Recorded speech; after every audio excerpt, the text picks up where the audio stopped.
তুমি চাকরি তখনই পাবে যখন তুমি আমার সাথে অফিসে থেকে আমাকে সুখী রাখবে আর রাতে একা একা আমার সাথে সময় কাটিয়ে মজা করবে। ম্যাডাম, আমি এখানে আপনার সাথে মজা করার জন্য আসিনি, আমি চাকরি করতে এসেছি। চাকরি তো আমি তোমাকে দেব, কিন্তু এর সাথে তোমাকে সন্ধ্যার পর আমার সাথে অফিসে একা থাকতে হবে, সময় কাটাতে হবে। আপনি কোন ধরনের সময়ের কথা বলছেন ম্যাডাম? আমি এখানে কাজ করার জন্য এসেছি। আপনি আমাকে ভুল বুঝছেন। এর জন্য তোমাকে আমার সাথে দেরি করে অফিসে থাকতে হবে। তখনই তো জানতে পারবে আমি কোন সময়ের কথা বলছি। আপনি কোন দিকে ইশারা করছেন আমি বুঝতে পারছি, কিন্তু আমার এমন সময় আর এমন চাকরির দরকার নেই। এর বদলে আমি তোমাকে ডাবল স্যালারি দেব। সেটা তোমাকে এমনি এমনি দেওয়া হচ্ছে না। তাই তোমাকে বলছি, আমার কথা বোঝার চেষ্টা করো তুমি। না তো আমার আপনার টাকা চাই, আর না আপনার চাকরি। আমার এখানে কাজই করতে হবে না। তুমি এখানে ফ্রিতে সুযোগ পাচ্ছ, আর তুমি বালাচ্ছ। এমন সুযোগ বারবার আসে না। না আমার সুযোগ চাই, আর না আমাকে আপনার সাথে সময় কাটাতে হবে। আমি একজন আত্মসম্মানী মানুষ, বুঝলেন আপনি? ঠিক আছে, তুমি এখানেই থাকো। তবে যদি কখনো মনে হয় যে সময় কাটাতে হবে, তবে চলে এসো আমার কেবিনে যে কোনো সময়। বন্ধুরা, এই সত্যি কাহিনী পশ্চিমবঙ্গের রাজধানী কলকাতার, যেখানে গঙ্গার পাড়ে এক বস্তিতে থাকত কৌশিক। মাটির দেওয়াল আর টিনের চালের ছোট একটা ঘর। বর্ষায় জল টপকাত, আর শীতকালে হাড় কাঁপানো হাওয়া ঘরের ভেতরে ঢুকে আসত। এটাই ছিল তার দুনিয়া। বাড়িতে বৃদ্ধ বাবা ছিল, যার স্ট্রোক হয়ে একপাশ পড়ে গিয়েছিল। আর মা ছিল, যে অন্যের বাড়িতে বাসন মেজে ঘর মুছে কোনোভাবে উনুন জ্বালাত। কৌশিক পড়াশোনায় সব সময় প্রথম হতো। স্কুলে যখনই রেজাল্ট আসত, তার নাম সবার ওপরে থাকত। পাড়ার লোক বলতো, দেখিস এই ছেলেটা একদিন বড় অফিসার হবে। কিন্তু কপাল হয়তো অন্য কোনো পাতাই খুলে রেখেছিল। যদি আজ এই কাহিনী শুনে আপনার চোখে জল না আসে, তবে বলবেন। যদি এই কাহিনী আপনার হৃদয় ছুঁয়ে যায়, তবে আমাদের চ্যানেল সাবস্ক্রাইব অবশ্যই করবেন। আর বন্ধুরা, কমেন্ট করে আপনার আর আপনার শহরের নাম অবশ্যই জানাবেন, যাতে আমি জানতে পারি আমার কণ্ঠ কোথায় কোথায় পৌঁছচ্ছে। কলেজ থেকে গোল্ড মেডেল নিয়ে বেরোলো কৌশিক। হাতে ডিগ্রি ছিল, চোখে স্বপ্ন ছিল, কিন্তু পকেটে ছিল মাত্র ৬০০ টাকা। প্রতিদিন সকালে সে পরিষ্কার শার্ট করে পুরনো জুতো পালিশ করে বেরোত। বাসস্ট্যান্ড থেকে শহরের আলাদা আলাদা অফিসে যেত। কোথাও গার্ড বলতো, এইচআর এখন ব্যস্ত আছে। কোথাও রিসেপশনে বসা মেয়েটি বলে দিত, আমরা আপনাকে কল করব। আর কোথাও তো তাকে ভেতরে ঢুকতেও দেওয়া হতো না। একদিন তো হদ হয়ে গেল। এক বড় কর্পোরেট অফিসে ইন্টারভিউ দিতে গেল সে। ভেতরে বসা ম্যানেজার তার ফাইল না দেখেই জিজ্ঞেস করল, কার সুপারিশ আছে? কৌশিক ধীরে ধীরে বলল, স্যার, আমার পরিশ্রমই আমার সুপারিশ। ঘরে অট্ট হাসি ফেটে পড়ল। পরিশ্রম দিয়ে নয়, নেটওয়ার্ক দিয়ে চাকরি পাওয়া যায়। পরের জন আসুন। সে যখন বাইরে বেরোল, তখন রোদ খুব কড়া ছিল, কিন্তু তার চেয়ে বেশি জ্বালা তার বুকে ছিল। রাস্তার ধারে বসে সে জলের বোতল বের করল। তখনই ফোন বেজে উঠল। হাসপাতাল থেকে কল ছিল। আপনার বাবার অবস্থা আশঙ্কাজনক। বাইপাস সার্জারি এখনই করতে হবে, না হলে বিপদ। বাড়তে পারে। সে কাঁপানো গলায় জিজ্ঞেস করল, কত খরচ হবে? কমপক্ষে ৩০,০০০ টাকা এখনই জমা দিতে হবে। ৩০,০০০ টাকা তার কাছে যেন ৩০ লক্ষ টাকার সমান ছিল। পকেটে ছিল মাত্র ৫,০০০ টাকা। ঘরে ফিরল তো দেখল, মা উঠোনে চুপচাপ বসে আছে। চোখ ফুলে লাল হয়ে আছে। বাবা, ডাক্তার কি বলল? কৌশিক হাসার চেষ্টা করে বলল, কিছু না মা, সব ঠিক হয়ে যাবে। কিন্তু ভেতর থেকে সে ভেঙে পড়ছিল। সেই রাতে সে প্রথমবার আকাশের দিকে তাকিয়ে বলল, ভগবান, একটা সুযোগ দাও, শুধু একটা চাকরি, আমি সব ঠিক করে দেব। পরের দিন খবরের কাগজে একটা বিজ্ঞাপন দেখল, মিত্রা গ্রুপে ম্যানেজমেন্ট ট্রেনি প্রয়োজন। এটা শহরের সবথেকে বড় কোম্পানি ছিল। সেখানে চাকরি পাওয়া মানে জীবন বদলে যাওয়া। সে তখনই আবেদন করল, আর ইন্টারভিউ কলও চলে এলো। ইন্টারভিউর দিন সে তার সবথেকে পরিষ্কার শার্টটি পরল। মা যাওয়ার সময় তার মাথায় হাত রেখে বলল, হিম্মত হারাস না। মিত্রা গ্রুপের বিল্ডিং কোনো রাজপ্রাসাদের থেকে কম ছিল না। কাঁচের দেয়াল, ভেতরে এসির ঠান্ডা হাওয়া, আর বাইরে দাঁড়িয়ে থাকা দামি গাড়িগুলো। সে একটু ঘাবড়ে গিয়ে ভেতরে গেল। রিসেপশনে নিজের নাম জানালো। ঠিক সেই মুহূর্তে লিফট থেকে একটা মেয়ে নামল। সাদা স্যুট, আত্মবিশ্বাসী হাঁটা চলা, আর মুখে এক অদ্ভুত কঠোরতা। সবাই তাকে শ্রদ্ধার সাথে ম্যাম বলছিল। সে ছিল অদিতি মিত্রা, কোম্পানির মালিকের একমাত্র মেয়ে।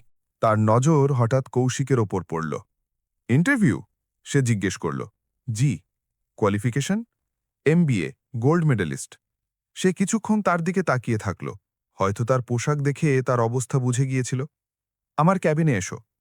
কৌশিক অবাক হয়েছিল। ইন্টারভিউ প্যানেলের বদলে সরাসরি মালিকের মেয়ে ডাকছে। ক্যাবিনে পৌঁছতেই সে দরজা বন্ধ করে চেয়ারে বসে পড়ল। তোমার চাকরি চাই? জি, খুব দরকার। দরকার কতটা?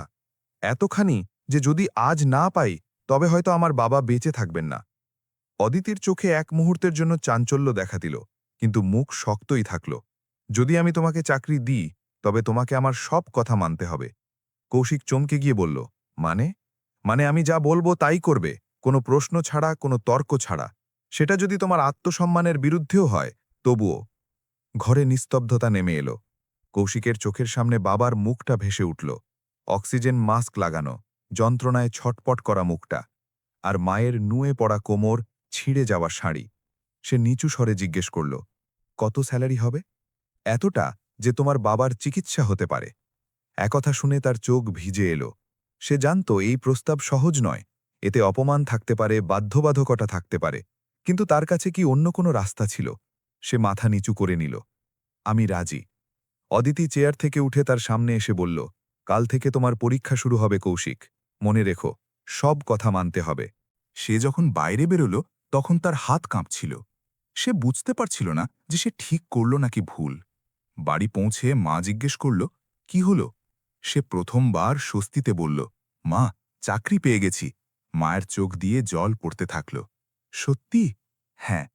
কিন্তু শব্দটা তার গলায় আটকে গেল। সেই রাতেই হাসপাতাল থেকে আবার কল এলো, যদি অ্যাডভান্স জমা হয়ে যায় তবে আমরা অপারেশন শুরু করে দেব। কৌশিক মোবাইলটা শক্ত করে ধরল আর আকাশের দিকে তাকাল। হয়তো ভগবান সত্যিই তার কথা শুনে নিয়েছিলেন। কিন্তু সে জানত না যে এই চাকরি শুধু চাকরি নয়, এ এক এমন আগুন যাতে তার ধৈর্য, তার আত্মসম্মান আর তার হৃদয় তিনটেরই পরীক্ষা হতে চলেছিল। পরের দিন সকালে কৌশিক যখন মিত্রা গ্রুপের গেটের ভেতরে ঢুকল তখন তার মনে হালকা ভয় ছিল, কিন্তু মনে একটা আশাও ছিল, এবার বাবার চিকিৎসা আর থেমে থাকবে না। সিকিউরিটি গার্ড তাকে চিনে নিয়েছিল। রিসেপশনে তার নাম আগে থেকেই লেখা ছিল। সবকিছু গোছানো মনে হচ্ছিল, যেন তার এন্ট্রি আগে থেকেই ঠিক করা ছিল। তাকে সরাসরি অদিতির ক্যাবিনে ডাকা হলো। অদিতি কাঁচের দেওয়ালের সামনে দাঁড়িয়ে নিচের রাস্তায় চলতে থাকা গাড়িগুলো দেখছিল। সে না ঘুরেই বলল, সময় এসেছ, ভালো কথা। শর্ত মনে আছে? জি, আপনার সব কথা মানতে হবে। কৌশিক নিচু স্বরে বলল। সে ঘুরল। তার চোখে কোনো নমনীয়তা ছিল না, ছিল শুধু এক ঠান্ডা দৃঢ়তা। আজ থেকে তুমি আমার পার্সোনাল অ্যাসিস্ট্যান্ট নও, আমার পার্সোনাল শ্যাডো, অর্থাৎ ছায়া। যেখানে আমি যাব সেখানে তুমি থাকবে, যা বলবো তাই করবে, আর সবথেকে জরুরি, আমার সিদ্ধান্তে কোনো প্রশ্ন করবে না। কৌশিক মাথা নাড়ল। প্রথম দিনটাই খুব অদ্ভুত ছিল। তাকে ফাইল আনা নেওয়া থেকে শুরু করে মিটিংয়ের নোট লেখা পর্যন্ত সব করতে হচ্ছিল। কিন্তু দুপুরে হঠাৎ অদিতি বলল, ক্যান্টিনে যাও আর গেস্টদের জন্য চা সার্ভ করো। সে অবাক হয়ে বলল, ম্যাম, আমি... শর্ত মনে আছে? সে চুপচাপ চলে গেল। ক্যান্টিনে কিছু সিনিয়র অফিসার বসেছিলেন। তাদের মধ্যে একজন টিপ্পনি কাটল, আরে, এ নতুন ম্যানেজমেন্ট ট্রেনি নাকি ওয়েটার? হাসি ছড়িয়ে পড়ল চারপাশে। কৌশিকের কান অপমানে গরম হয়ে উঠল, কিন্তু সে মাথা নিচু করে ট্রে ধরে থাকল। সন্ধ্যায় বাড়ি ফিরল তো মা জিজ্ঞেস করল, প্রথম দিন কেমন কাটল? সে হেসে বলল, ভালো ছিল মা, কিন্তু ভেতরে ভেতরে কিছু একটা ভেঙে যাচ্ছিল। পরের দিন আরও কঠিন ছিল। অদিতি তাকে এক বিজনেস মিটিংয়ে নিয়ে গেল। মিটিং শেষ হতেই বলল, আমার ফাইলগুলো গাড়িতে রয়ে গেছে, গিয়ে নিয়ে এসো। কৌশিক এক মুহূর্ত ভাবল, এটা কি জরুরি? কিন্তু তখনই বাবার মুখটা সামনে চলে এলো। সে চুপচাপ পার্কিংয়ের দিকে চলে গেল। অফিসে কানাঘুষো শুরু হয়ে গেল। অদিতি ম্যাম এক নতুন ছেলে রেখেছে, হয়তো টাইম পাসের জন্যে। কেউ কেউ সহানুভূতি দেখাত, কেউ আবার মজা ওড়াত। তৃতীয় দিন অদিতি তাকে রাত পর্যন্ত আটকে রাখল। রাত 11:15 বাজে। অফিসে শুধু ওরা দুজনেই ছিল। এই প্রেজেন্টেশনটা সকালের মধ্যে তৈরি চাই, সে বলল। কিন্তু ম্যাম, হাসপাতাল... শব্দটা তার মুখ থেকে বের হতেই অদিতি মাঝপথে থামিয়ে দিল। কোনো প্রশ্ন নয়। কৌশিক মাথা নিচু করে নিল। সেই রাতে হাসপাতাল থেকে কল এলো, সার্জারির টাকা জমা হয়ে গেছে, ট্রিটমেন্ট শুরু করে দেওয়া হয়েছে। সে অবাক হয়ে গেল। সে তো এখনো স্যালারিই পায়নি। সে নিজের অ্যাকাউন্ট চেক করল, দেখল একটা বড় অঙ্কের টাকা জমা হয়েছে। সে বুঝে গেল এটা অদিতিই করিয়েছে। কিন্তু কেন? এটা কি দয়া নাকি অন্য কোনো খেলা? আমি কি? তার গলার স্বর ছিল ঠান্ডা। হাসপাতালে টাকা? ওটা তোমার স্যালারির অ্যাডভান্স, এহসান মনে করো না। কৌশিক চুপ হয়ে গেল, কিন্তু তার মনে প্রথমবার এক অদ্ভুত কৃতজ্ঞতা জেগে উঠল। কিন্তু পরীক্ষা এখনও বাকি ছিল। এক সন্ধ্যায় কোম্পানিতে এক বড় হাই প্রোফাইল ইভেন্ট ছিল। শহরের বড় শিল্পপতি, নেতা, মিডিয়া সবাই আসার কথা ছিল। অদিতি তাকে ডার্ক স্যুট পরতে বলল। ইভেন্টে সে তার পেছনে পেছনে চলছিল। লোকজন ফিসফিস করছিল, এ কে? অদিতি জেনে শুনে সবার সামনে বলল, কৌশিক, একটু রিফ্রেশমেন্ট সার্ভ করে দাও। সে ট্রে তুলে নিল। ঠিক সেই সময় তার ফোনে মেসেজ এলো, রোগীর অবস্থা আশঙ্কাজনক, ডাক্তার এখনই দেখা করতে চান। তার বুক জোরে ধরফর করতে লাগল। সে অদিতির কাছে এলো। ম্যাম, বাবার অবস্থা? সে কঠোরভাবে বলল, এখন নয়, ইভেন্ট শেষ হতে দাও। সে ভেতর থেকে কেঁকে উঠল। কেউ কি এতটা নির্দয় হতে পারে? ইভেন্টের মাঝে হঠাৎ অদিতি তাকে স্টেজের কাছে ডাকল। যদি আমি বলি যে আজ রাতে হাসপাতালে যেও না? তার চোখ ভিজে এলো। Ma'am, please. শর্ত মনে আছে? সে কয়েক মুহূর্ত চুপ থাকল। পুরো হল সঙ্গী তার হাসিতে ভরেছিল, কিন্তু তার কানে শুধু বাবার গোঙানি প্রতিধ্বনিত হচ্ছিল। সে চোখ বন্ধ করল। আমি আপনার কথা মানব। ওই উত্তরের সাথে সাথে যেন সে নিজেকে মিটিয়ে দিল।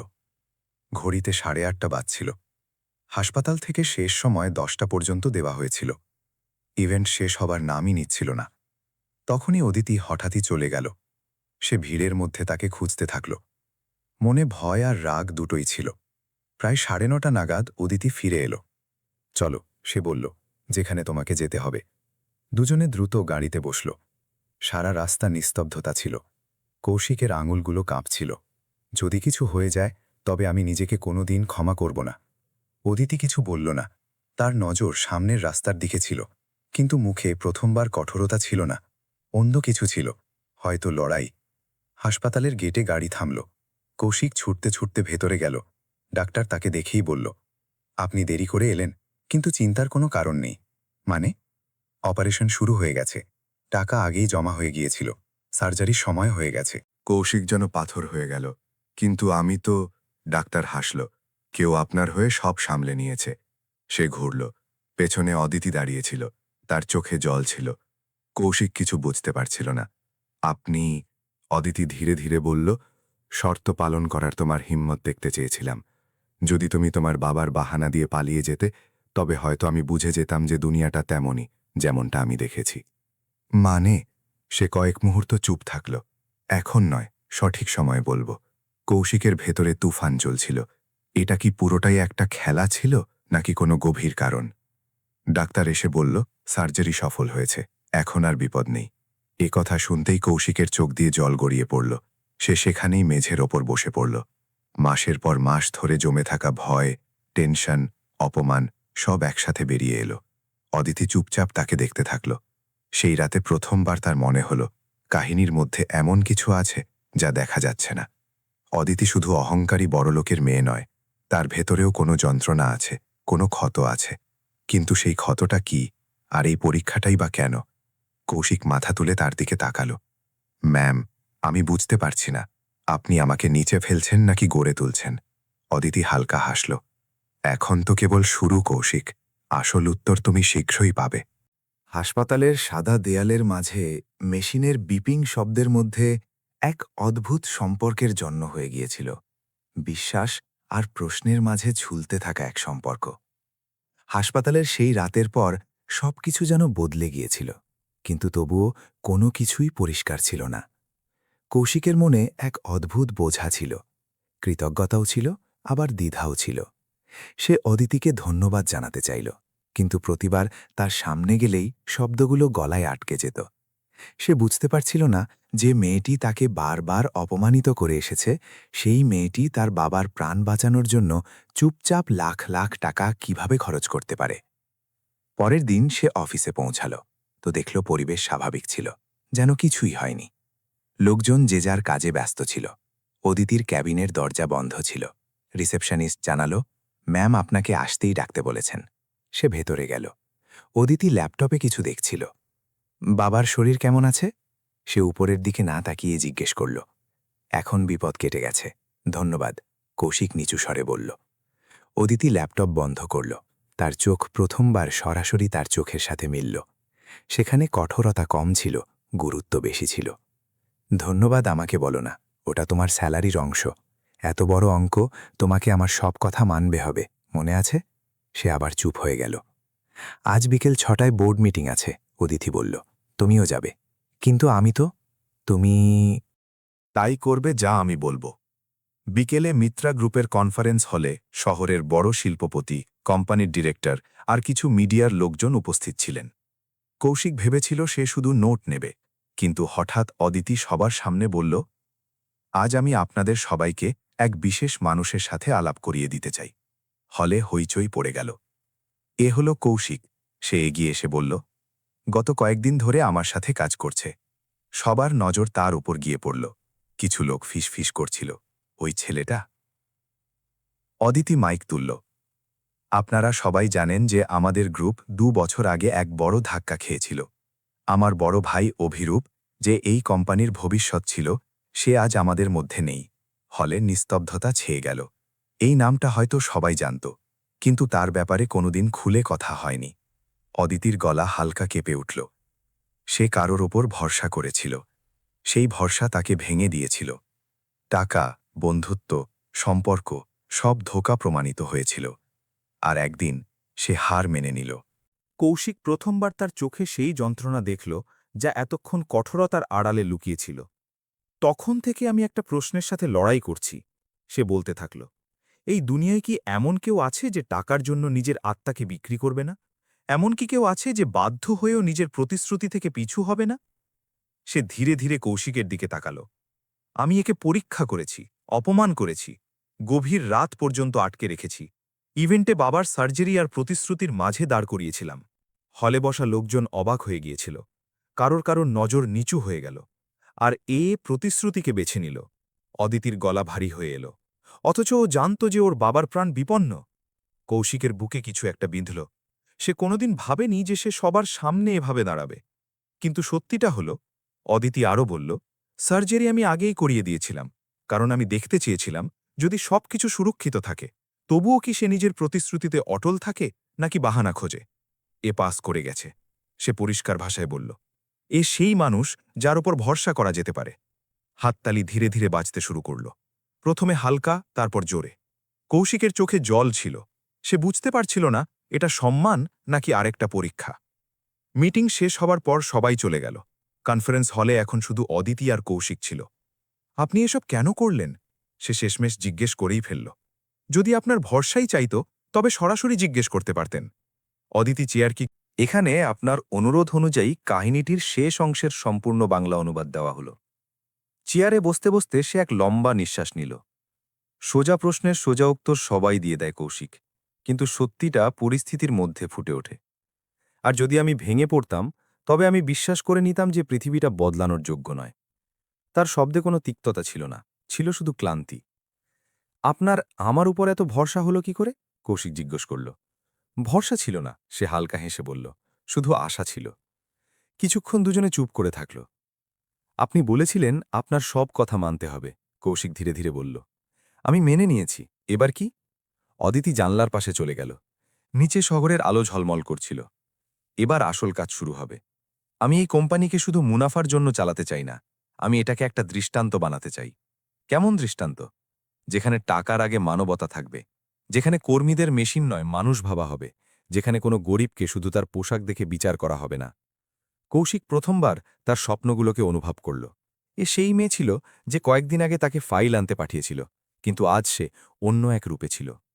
আপনি কি সত্যি এসব বদলাতে চান? সে জিজ্ঞেস করল। হ্যাঁ, সে দৃঢ়তার সাথে বলল, আর আমার তোমাকে প্রয়োজন।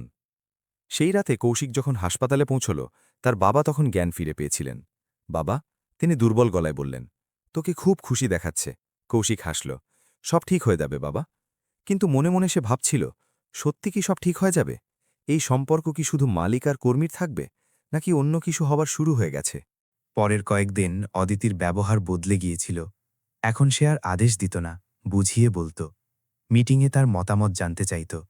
অফিসে মানুষের সাথে তার কথা বলার ধরন নরম হয়ে গিয়েছিল। একদিন সে হঠাৎ বলল, কৌশিক, তুমি কি কোনোদিন ভেবেছ, যদি তুমি সবকিছু পেয়ে যাও, টাকা, পদ, সম্মান, তবে তুমি কি করবে? কৌশিক না ভেবেই বলল, আমি ওই বাচ্চাগুলোর জন্য কিছু করব, যারা আমার মতো, যাদের পড়ার প্রতিভা আছে কিন্তু ফিস দেওয়ার টাকা নেই। অদিতি তাকে মন দিয়ে দেখল। তবে আমরা সেটাই করব। আমরা? হ্যাঁ, আমরা। ওই একটা শব্দও যেন তার মনে তোলপাড় সৃষ্টি করল। বিকাশ মিত্র গত কয়েকদিন ধরে চুপচাপ সবকিছু দেখছিলেন। তিনি নিজের মেয়ের মধ্যে বদলটা পরিষ্কার দেখতে পাচ্ছিলেন। আগে যে অদিতি প্রতিটি সিদ্ধান্তে কঠোর আর দূরত্ব বজায় রাখত, সেই এখন কর্মীদের সাথে হেসে কথা বলছিল, মিটিংয়ে সামাজিক পরিকল্পনার কথা বলছিল, আর বারবার একটা নাম নিচ্ছিল, কৌশিক। এক সকালে তিনি কৌশিককে নিজের ক্যাবিনে ডাকলেন। ভারী কাঠের দরজা, দেয়ালে দামি সব পেইন্টিং, আর সামনে বসা শহরের সবথেকে প্রভাবশালী শিল্পপতি। কৌশিকের পা থমকে গেল। সে শ্রদ্ধার সাথে বলল, নমস্তে স্যার। বিকাশ মিত্র কিছুক্ষণ তাকে খুঁটিয়ে দেখলেন। তুমি সেই ছেলে যার জন্য আমার মেয়ে বোর্ড মিটিংয়ে এত বড় ঘোষণা করেছিল? জি স্যার। জানো তো, এই কোম্পানি আমার রক্ত ঘাম দিয়ে তৈরি। এখানে আবেগের থেকে সিদ্ধান্ত বেশি কাজ করে। কিন্তু আমার মেয়ে প্রথমবার কারোর ওপর ভরসা করেছে। আমি জানতে চাই, তুমি কি সেই ভরসার যোগ্য? কৌশিক লম্বা নিঃশ্বাস নিল। স্যার, আমি গরিব কিন্তু বেইমান নই। আমি আপনার মেয়েকে সম্মান করি, আর এই কোম্পানিকেও। ঘরে নিস্তব্ধতা ছেয়ে গেল। তারপর বিকাশশ্রী ধীরে ধীরে বললেন, তোমার বাবার চিকিৎসার ফাইল আমি দেখেছি। আমার মেয়ে নিজেই সেটার অনুমতি দিয়েছিল। তুমি বদলে কি চেয়েছিলে? কিছু না স্যার। কেন? কারণ সাহায্যের সওদা করা যায় না। বিকাশ মিত্রের চোখে প্রথমবার হালকা নমনীয়তা এলো। যদি আমি তোমাকে এই কোম্পানিতে উঁচু পদ দিই, তবে তুমি কি করবে? কৌশিক দ্বিধাহীনভাবে জবাব দিল, স্যার, আমি এটাকে শুধু মুনাফার মেশিন হতে দেব না। আমি চাই এখান থেকে প্রতি বছর গরিব বাচ্চাদের পড়াশোনার জন্য ফান্ড বের হোক, যাতে অন্য কোনো কৌশিককে দরজায় দরজায় ঘুরতে না হয়। এ কথা শুনেই বিকাশজি চেয়ার থেকে উঠলেন। জানলার কাছে গিয়ে কিছুক্ষণ দাঁড়িয়ে থাকলেন। হয়তো তার নিজের ছেলে অভিরূপের কথা মনে পড়ে গিয়েছিল। ঠিক আছে, তিনি বললেন, আজ থেকে তুমি কোম্পানির সোশ্যাল ডেভেলপমেন্ট উইংয়ের হেড, আর যে পরিকল্পনার কথা তুমি বললে তা আজ থেকেই চালু হবে। কৌশিক বিশ্বাস করতে পারছিল না। স্যার, কিন্তু মনে রেখো, বিকাশজি কঠোরভাবে বললেন, আমার মেয়েকে কোনোদিন ভেঙে যেতে দিও না। সে আগে থেকেই অনেক কিছু সহ্য করেছে। সেই দিন অফিসে এক নতুন অধ্যায় শুরু হলো। মিত্রা গ্রুপ অভিরূপ ফাউন্ডেশনের ঘোষণা করল, কোম্পানির প্রয়াত ছেলের নামে প্রতি বছর 500 গরিব ছাত্রের পড়াশোনার পুরো খরচ চালানোর সিদ্ধান্ত নেওয়া হলো। যখন এই ঘোষণা মিডিয়ায় এলো, তখন লোকজন অবাক হয়ে গেল। যে কোম্পানি একসময় শুধু মুনাফার জন্য পরিচিত ছিল, আজ তা মানবতার জন্য আলোচনায় ছিল। অদিতি আর কৌশিক এখন একসাথে কাজ করতে লাগল। তাদের মধ্যে এখন আদেশ নয়, সংলাপ হতো। একে অপরের প্রতি সম্মান ছিল। ধীরে ধীরে এই সম্মান এক না বলা অনুভবে বদলে যেতে লাগল। এক সন্ধ্যায় দুজনে গঙ্গার পাড়ে দাঁড়িয়েছিল। সূর্য ডুবছিল। জলের ওপর সোনালি আলো ভাসছিল। অদিতি ধীরে ধীরে জিজ্ঞেস করল, যদি সেদিন আমি সত্যি সার্জারি না করাতাম, তবে কি তুমি আমাকে ক্ষমা করতে পারতে? কৌশিক কিছুক্ষণ ভাবল, হয়তো না। কিন্তু সেদিন আপনি শুধু আমার বাবার প্রাণী বাঁচাননি, আপনি আমার ভরসাও বাঁচিয়েছিলেন। অদিতির চোখ ভিজে এলো।